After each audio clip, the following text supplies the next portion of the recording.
ভাবি আমি চলে গেলাম, ভাইয়া উঠলে বলিও যে আমি চলে গেছি।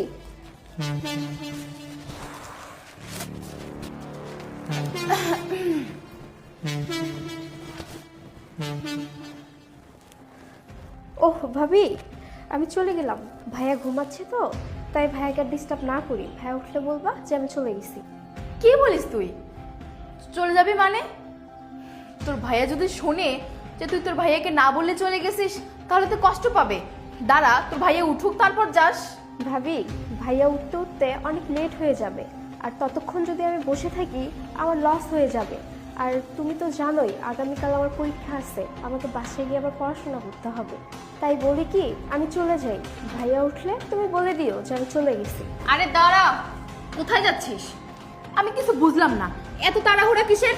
তোকে বললাম না তোর ভাইয়া ঘুম থেকে উঠবে, তার সাথে দেখা করবে, তারপর তুই যাবি? বাবা, পড়াশোনা করে উল্টে দিছিস নাকি যে এত ক্ষয়ক্ষতি হয়ে যাবে তোর? দাঁড়া এখানে, তোর ভাইয়াকে আমি ডাকতেছি।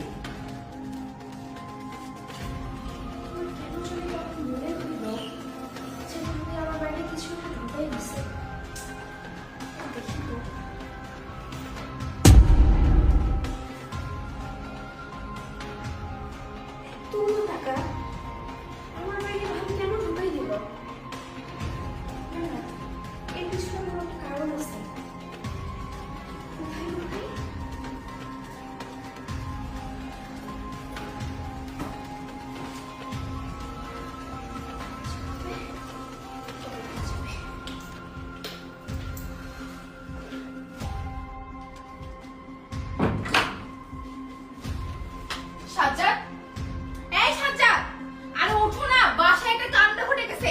তোমার বোন টাকা চুরি করে পালাচ্ছে, আর তুমি এখানে নাকে তেল দিয়ে ঘুমাচ্ছ। মানে কি কইতেছো তুমি? হ্যাঁ, আমি যা বলতেছি একদম ঠিক বলতেছি। তোমার বোন বাড়ি থেকে টাকা চুরি করে নিয়ে পালাচ্ছে। মানে এত মানে মানে করিও না। কালকে রাতে তুমি যে 1 লক্ষ টাকা নিয়ে আসছো, সেই টাকাটা তোমার বোন নিয়ে পালাচ্ছে। কি কইতেছো তুমি? হ্যাঁ। আমার বোন আমার টাকা নিয়ে পালাচ্ছে মানে? আরে বাবা হ্যাঁ। কি কইতেছো? হ্যাঁ, আমার বোন